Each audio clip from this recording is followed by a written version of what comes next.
Okay, quick question before we even say hello. Uh-oh, I don't like when you start like that. Jack, relax. It's easy. What's the first thing you do when you wake up? Like, literally the first thing. Honestly, I check my phone. Same! And that's actually the exact habit we're talking about today. Because small things like that, the first 5 minutes of your morning, can shape your whole day.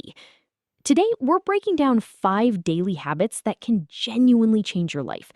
And yes, we're going to learn how to talk about habits in English too. Real phrases, real conversations. Let's get into it. Welcome/intro. Welcome back to Ema English Daily. I'm Emma. And I'm Jack. And today's episode is one of my favorites, honestly, because it's not just an English lesson, it's kind of a life lesson too. 2 for the price of 1. Exactly.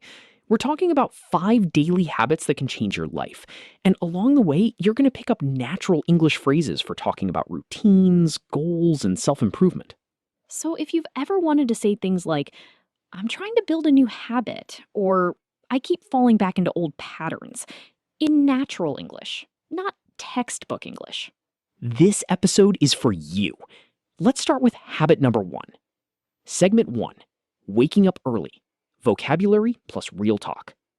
Habit number 1, and honestly, the most talked about one, waking up early. Oh no, here we go. Jack, I know you. The first 2 days were rough, not gonna lie. But now it's kind of becoming a habit. I actually look forward to it. That's awesome. Maybe you'll drag me along one of these days. Don't tempt me. I might actually do it. Okay, stepping out of the role play. Great job, Emma. That was fun. But let's break down a few phrases from that because I used some good ones without even thinking. Right, let's do it. First one, feeling sluggish.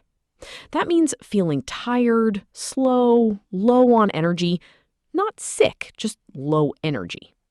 Yeah, that's such a useful word. I feel sluggish in the afternoons. Very relatable. Second one, give it a shot. That means to try something, usually something new or a little uncertain. Right, like I've never done yoga before, but I'll give it a shot. Exactly. And the last one, drag me along. That means to bring or convince someone to join you, especially when they might not really want to. Maybe you'll drag me along one of these days. So useful for making plans with friends. Great examples. Okay, that's habit number 2 and our first role play done. Let's move on to habit number 3. And this one's about something we all say we'll do someday. Segment 4, reading daily, listener question style. Habit number 3, reading, even just a little bit every day. Okay, real talk. I feel like this is where a lot of our viewers are going to go, yeah, I know reading is good for me, and then just not do it. Exactly. That's actually a common thing people say. I know I should read more, but I just don't get around to it. Don't get around to it means you plan to do something, but you never actually find the time. Oh, I use that excuse constantly. I've been meaning to read that book, but I haven't gotten around to it. Perfect example. Now, imagine a listener asks us, Jack, how much should I read every day to see results? What would you say? Oh, I like when we do this. Pretend listener questions. Right. So honestly, even just 10 to 15 minutes a day makes a real difference over time. It's not about reading a huge amount at once. It's about being consistent. In English, we'd say consistency matters more than intensity. I love that line. Consistency matters more than intensity.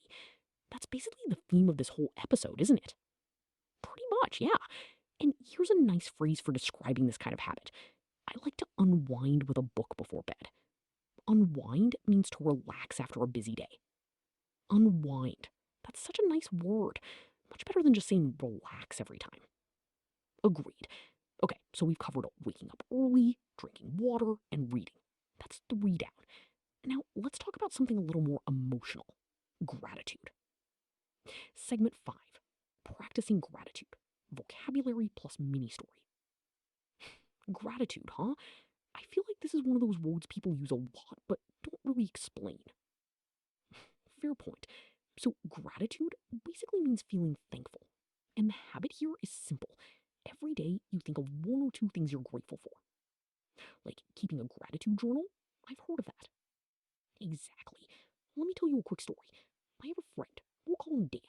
And Dan used to complain about everything. Traffic, weather, his job, you name it. Sounds like a fun guy. Right? But then he started writing down 3 things he was grateful for every single night before bed. And within like a month, people around him noticed he seemed calmer, happier even. Wow, really? Just for writing 3 things?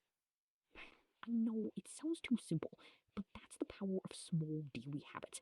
They compound over time. Compound here means they build up and grow stronger the more you repeat them. Okay, that's actually a really useful word for this whole topic.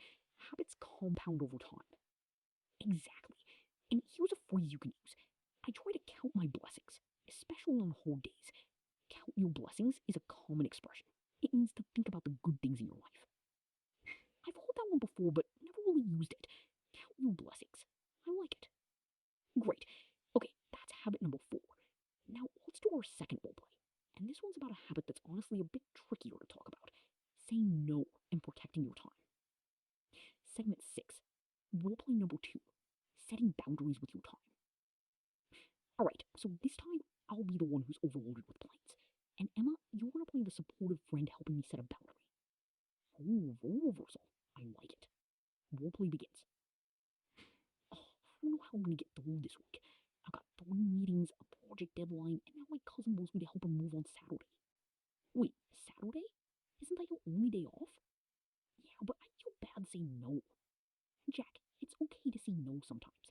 You can't pour from an empty cup, you know? I've never heard that before, but that actually makes a lot of sense. Just tell him you need that day to recharge. He'll understand. You're right. I think I've just been spreading myself too thin lately. Exactly. It's okay to protect your time. That's a habit too, you know? Yeah, I think I needed to hear that. Roleplay ends. Okay, stepping out again. That one felt very real, honestly. A little too real. Let's break down the phrases. First, you can't pour from an empty cup. That's a saying that means you can't take care of others or keep giving your energy if you haven't taken care of yourself first. That's a beautiful phrase, actually. Very useful if you're talking about burnout or self-care. Second one, spreading myself too thin. That means taking on too many things at once, so you can't do any of them well. Oh, I say that one a lot in real life, honestly. Same. And the last one, protect your time. Pretty simple. It just means being intentional about how you spend your hours and not letting other people take advantage of them. Love that. Okay, so that's habit number 5, protecting your time and setting boundaries. That was our second role play, and honestly, one of my favorite segments so far. Mine too. All right, we've covered all 5 habits now. Let's do one more segment before we wrap up. A quick myth-busting round. Because I know some of you are thinking, do I really need to do all 5 of these every single day? Segment 7. Myth-busting. Do I need to do all 5 every day? Okay, this is a great question actually, because 5 habits sounds like a lot. Right, and here's the honest answer. No, you don't need to do all 5 perfectly every single day. That's actually a myth, a common false belief that a lot of people have about self-improvement. Oh, interesting. So it's more about progress, not perfection? Exactly. And that's actually a great phrase too. Progress, not perfection. It means you focus on getting a little better, not being flawless. I really needed to hear that, not gonna lie. Sometimes I feel like if I miss one day of a habit, I've just failed completely. That's such a common feeling, and honestly, it's one of the biggest reasons people give up. In English, we'd say, don't let one bad day turn into a bad week. One missed day doesn't erase your progress. I love that. Don't let one bad day turn into a bad week. That's going in my notes. Put it on a sticky note or something. Okay, I think that wraps up our main discussion perfectly. Let's move into our key takeaways before we say goodbye. Key takeaways. All right, let's recap everything we talked about today because there was a lot of great stuff. Let's do it. Habit number 1, waking up early. Remember, you can say, I'm easing into an earlier schedule, or call yourself an early bird or a night owl. Habit number 2, drinking water or staying hydrated. And remember the grammar tip, always goes before the main verb. I always drink water, not I drink water always. Habit number 3, reading a little every day. Useful phrase, I haven't gotten around to it yet. And remember, consistency matters more than intensity. Habit number 4, practicing gratitude. You can count your blessings and remember that small habits compound over time. And habit number 5, protecting your time and setting boundaries. You can't pour from an empty cup, and try not to spread yourself too thin. And finally, you don't need to be perfect. It's progress, not perfection. Don't let one bad day turn into a bad week. That's a really solid list, honestly. If you write even 3 of these phrases down and try using them this week, you're already ahead of where you were before this episode. I love that. Okay, should we wrap things up? Let's do it. Thank you so much for watching this episode of Ema English Daily. We really hope this helped you learn some natural English while also picking up a few habits that might genuinely improve your day-to-day life. If you enjoyed this episode, please give it a like. And if you're new here, make sure to subscribe. We post new episodes regularly to help you speak English more naturally and confidently. And hey, drop a comment and tell us, which of these 5 habits are you going to try first? We'd genuinely love to know.